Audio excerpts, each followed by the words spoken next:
Assalamualaikum warahmatullahi wabarakatuh. Saya Reski Hidayani Mutmainah, mahasiswa IAIN Bone, Prodi Ekonomi Syariah 3, Angkatan 2019. Video ini dibuat dengan tujuan memenuhi MIT pada mata kuliah Filsafat Ilmu.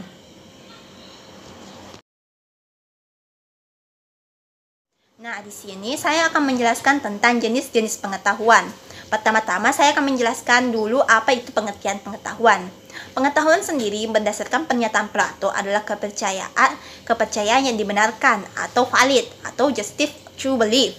Nah, pengetahuan secara etimologi berasal dari kata bahasa Inggris yaitu knowledge. Pengetahuan sendiri dijelaskan dalam Kamus Besar Bahasa Indonesia adalah apa yang diketahui yang berhubungan dengan proses pembelajaran. Nah, garis besar penjelasan yang dikemukakan Nato Atmojo menjelaskan bahwa pengetahuan adalah adalah suatu hasil dan ini diperoleh dari proses pengintaan terhadap objek tertentu. Nah, selanjutnya dalam Kamus Filsafat dijelaskan bahwa pengetahuan adalah proses kehidupan yang diketahui manusia, diketahui secara langsung dan berdasarkan pada kesadarannya sendiri. Nah, dari ungkapan-ungkapan tersebut dapat disimpulkan bahwa pengetahuan sendiri adalah hasil dari proses mencari tahu, yang awalnya tidak tahu menjadi tahu, yang awalnya tidak ada menjadi ada. Nah, selanjutnya menurut filsafat ilmu dijelaskan bahwa pengetahuan dianggap benar apabila memenuhi 3 kriteria. Yang pertama yaitu theory of coherence atau teori koherensi. Di dalam teori ini menjelaskan bahwa pengetahuan dianggap benar apabila koheren dengan pengetahuan sebelumnya yang memang sudah terbukti kebenarannya. Di dalam pembelajaran matematika, teori ini biasanya disebut dengan sifat deduktif. Selanjutnya yaitu theory of correspondence atau teori korespondensi. Di dalam teori ini sendiri dijelaskan bahwa pengetahuan dianggap benar apabila berhubungan dengan kenyataan yang memang benar.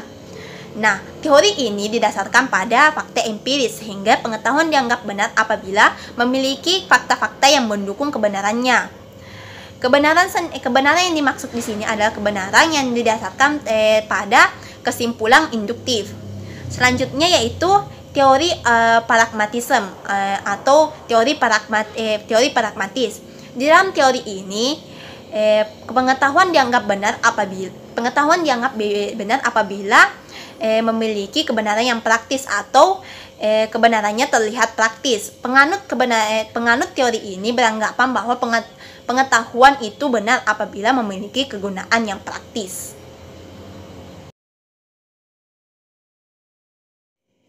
Ya, selanjutnya kita akan masuk ke materi inti yaitu jenis-jenis pengetahuan.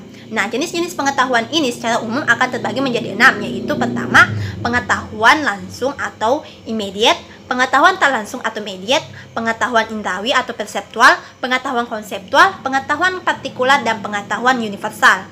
Pengetahuan langsung atau immediate. Pengetahuan langsung atau pengetahuan immediate adalah pengetahuan yang langsung ada pada jiwa kita tanpa melalui proses penafsiran dan pikiran. Selanjutnya itu pengetahuan tak langsung atau mediate. Pengetahuan ini adalah hasil dari pengaruh, interpretasi, dan proses berpikir serta pengalaman-pengalaman yang sudah lalu. Contoh, pengalaman-pengalaman yang sudah lalu. Apa yang kita ketahui tentang benda-benda eksternal itu berhubungan dengan penafsiran dan penyerapan pikiran kita. Selanjutnya itu pengetahuan indrawi atau perseptual. Nah, pengetahuan indrawi atau perseptual adalah pengetahuan yang merupakan hasil yang dicapai dan diraih dari indera lahiriah. Contohnya, ketika kita mengamati suatu kursi, suatu batu, dan suatu pohon, maka objek-objek ini akan masuk ke dalam pikiran kita melalui indera penglihatan dan berpengaruh terhadap pengetahuan kita. Yang keempat yaitu pengetahuan konseptual. Pengetahuan konseptual tidak terpisah dengan pengetahuan indrawi. Pikiran kita secara langsung tidak bisa membentuk konsepsi terhadap objek-objek dan perkara-perkara eksternal tanpa berhubungan langsung dengan dunia eksternal. Dunia luar atau dunia eksternal dan konsepsi saling berhubungan antara satu sama lain, dan pemisah di antara keduanya adalah aktivitas pikiran.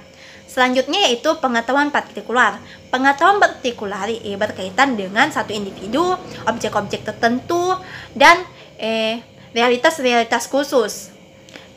Misalnya, ketika kita berbicara tentang satu kitab atau satu individu, maka hal ini akan berkaitan langsung dengan pengetahuan partikular itu sendiri. Dan yang terakhir adalah pengetahuan universal. Nah, pengetahuan universal adalah pengetahuan yang meliputi segala sesuatu yang ada atau keseluruhan yang ada, keseluruhan hidup manusia, misalnya agama dan filsafat.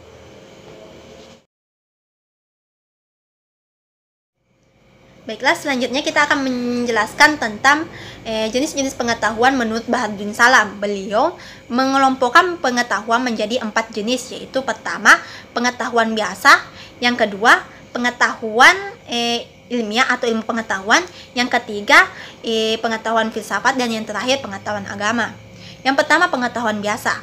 Pengetahuan biasa adalah pengetahuan yang dalam filsafat sering disebut common sense atau nalar wajar atau masuk akal. Nah, sering juga disebut sebagai good sense atau pengetahuan yang diterima secara baik.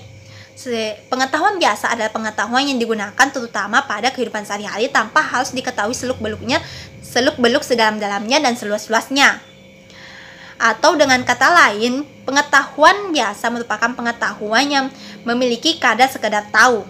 Contohnya, hijau disebut hijau karena memang berwarna hijau, dingin disebut dingin karena memang terasa dingin, dan sebagainya. Selanjutnya yaitu pengetahuan ilmiah atau ilmu pengetahuan.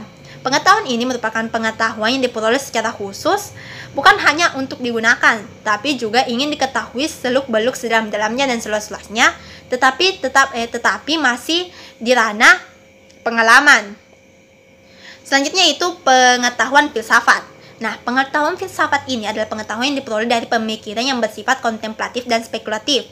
Pengetahuan filsafat menekankan pada universalitas ke dalam kajian mengenai ilmu yang membahas tentang satu pengetahuan yang mengerucut.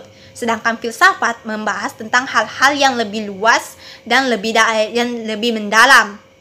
Pengetahuan filsafat tidak terbatas, sehingga sebab-sebab yang dicari merupakan sebab-sebab yang paling dalam dan hakiki sampai di luar dan di atas pengalaman biasa. Selanjutnya itu pengetahuan agama. Pengetahuan agama adalah pengetahuan yang diperoleh dari Tuhan melalui utusan-utusannya. Pengetahuan agama bersifat mutlak, absolut, dan wajib diikuti oleh pengikut-pengikutnya tanpa harus ada bukti empiris sekalipun. Pengetahuan agama, ajaran agama dijadikan tolak ukur kebenaran, sehingga pengetahuan agama erat kaitannya dengan nilai baik, nilai buruk, nilai salah, dan nilai benar.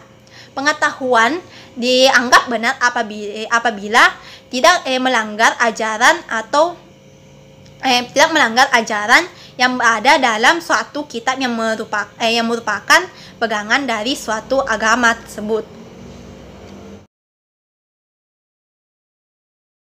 Baiklah, itu tadi penjelasan saya mengenai jenis-jenis pengetahuan. Sekian dan terima kasih.